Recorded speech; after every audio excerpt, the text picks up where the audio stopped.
സാമൂഹിക സുരക്ഷാ പെൻഷനുകൾ, സർക്കാർ സഹായത്തോടു കൂടി പെൻഷനുകൾ വിതരണം ചെയ്യുന്ന ക്ഷേമനിധി ബോർഡ് പെൻഷനുകൾ എന്നിവ കൈപ്പറ്റുന്ന ഗുണഭോക്താക്കൾക്ക് വീണ്ടും തുക വിതരണം ആരംഭിച്ചു. സംസ്ഥാനത്ത് 62 ലക്ഷത്തോളം വരുന്ന ആളുകൾക്ക് വിഷുവിനോടനുബന്ധിച്ച് സംസ്ഥാന സർക്കാർ പ്രഖ്യാപിച്ച പെൻഷൻ തുകയുടെ വിതരണം സംസ്ഥാനത്ത് സജീവമാകുന്ന സാഹചര്യത്തിൽ ക്ഷേമ പെൻഷൻ കുടിശ്ശിക വിതരണം, വിവിധ മേഖലകളിലേക്കുള്ള ആനുകൂല്യ വിതരണം, മുടങ്ങിക്കിടക്കുന്ന സർക്കാർ ജീവനക്കാർക്കുള്ള ക്ഷേമപത്ത വിതരണം എന്നിവ സംസ്ഥാന സർക്കാരിൻ്റെ ഭാഗത്തു നിന്നും ആരംഭിക്കുന്നു എന്നുള്ള സന്തോഷ വാർത്തയാണ് ഈ മണിക്കൂറുകൾക്കുള്ളിൽ പുറത്തു വരുന്നത്. സംസ്ഥാനത്ത് 62 ലക്ഷത്തോളം വരുന്ന ആളുകൾക്ക് വിഷുവിനോടനുബന്ധിച്ച് സംസ്ഥാനത്ത് പ്രഖ്യാപിച്ച പെൻഷൻ തുകയുടെ വിതരണം സംസ്ഥാനത്ത് സജീവമാകുന്ന സാഹചര്യത്തിൽ ക്ഷേമ പെൻഷൻ കുടിശ്ശിക വിതരണം, വിവിധ മേഖലകളിലേക്കുള്ള ആനുകൂല്യ വിതരണം, മുടങ്ങിക്കിടക്കുന്ന സർക്കാർ ജീവനക്കാർക്കുള്ള ക്ഷേമപത്ത വിതരണം എന്നിവ സംസ്ഥാന സർക്കാരിൻ്റെ ഭാഗത്തു നിന്നും വിതരണം ആരംഭിക്കുന്നു എന്നുള്ള സന്തോഷ വാർത്തയാണ് ഈ മണിക്കൂറുകൾക്കുള്ളിൽ പുറത്തു വന്നിട്ടുള്ളത്. തദ്ദേശ തെരഞ്ഞെടുപ്പിന്റെ തൊട്ടു മുമ്പാണ് സംസ്ഥാന സർക്കാരിന്റെ തിരക്കിട്ട നീക്കം.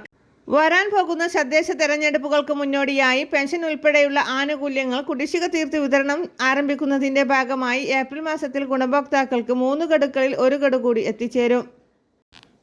ഏപ്രിൽ മാസത്തിലെ വരുന്ന തനത് പെൻഷൻ തുക വിതരണം വരുന്നയാഴ്ച കൊണ്ട് അവസാനിക്കുകയും വിതരണം ചെയ്യാതെ അവശേഷിക്കുന്ന തുക തിരികെ പെൻഷൻ ലിമിറ്റഡ് കമ്പനിയുടെ അക്കൗണ്ടുകളിലേക്ക് ട്രാൻസ്ഫർ ചെയ്യപ്പെടുകയും ചെയ്യും. ഇതിനുശേഷം പെൻഷൻ വിതരണ നടപടിക്രമങ്ങൾക്കായി ഏപ്രിൽ മാസം 20-ന് ശേഷം സേവനയുടെ സൈറ്റ് ക്ലോസ് ചെയ്യുകയും ഏപ്രിൽ മാസം 20-ന് ശേഷം പെൻഷൻ കുടിശ്ശികയിലെ 1 ഗഡു കൂടി വിതരണം ആരംഭിക്കുകയും ചെയ്യും. നിർമ്മാണ തൊഴിലാളി മേഖലകളിലുള്ളവർക്ക് കാലങ്ങളോളമായി പെൻഷൻ കുടിശ്ശികയായി കിടക്കുന്ന സാഹചര്യത്തിൽ പെൻഷൻ കുടിശ്ശികയിൽ ഒരു പരിധിവരെ കൊടുത്തു വീട്ടുവാനാണ് സർക്കാരിന്റെ തിരക്കിട്ട നീക്കം. ഇതോടൊപ്പം തന്നെ സാമൂഹിക സുരക്ഷാ പെൻഷൻ ഗുണഭോക്താക്കൾക്ക് കുടിശ്ശികയായി ശേഷിക്കുന്ന 2 ഗഡു പെൻഷൻ തുക കൂടി തെരഞ്ഞെടുപ്പുകൾക്ക് മുന്നോടിയായി വിതരണം ചെയ്യും. സംസ്ഥാന സർക്കാർ ബജറ്റിൽ പ്രഖ്യാപിച്ചതനുസരിച്ച് 2025 സാമ്പത്തിക വർഷം അവസാനിക്കുന്നതിന്റെ മുന്നോടിയായി 3 ഘട്ടങ്ങളിലായി വിതരണം പൂർത്തിയാക്കുമെന്ന് ധനമന്ത്രി KN ബാലഗോപാൽ പ്രഖ്യാപിച്ചു. ഇതോടൊപ്പം തന്നെ സർക്കാർ ജീവനക്കാർക്കുള്ള ക്ഷേമബത്ത 1 കോടി കൂടി അനുവദിച്ചതായി ധനമന്ത്രി വ്യക്തമാക്കി. തദ്ദേശ തെരഞ്ഞെടുപ്പുകൾക്ക് തൊട്ടു മുമ്പായി 1 ഗഡു ക്ഷേമബത്ത കൂടി അനുവദിക്കും. 3% അനുവദിക്കുക. 2022 ജൂലൈയിൽ പ്രാബല്യത്തിൽ വന്നിട്ടുള്ള ക്ഷേമബത്തയാണ് അനുവദിക്കുന്നത്. എന്നാൽ കുടിശ്ശികയുണ്ടാകില്ല എന്ന് വ്യക്തമാക്കിയിട്ടുണ്ട്.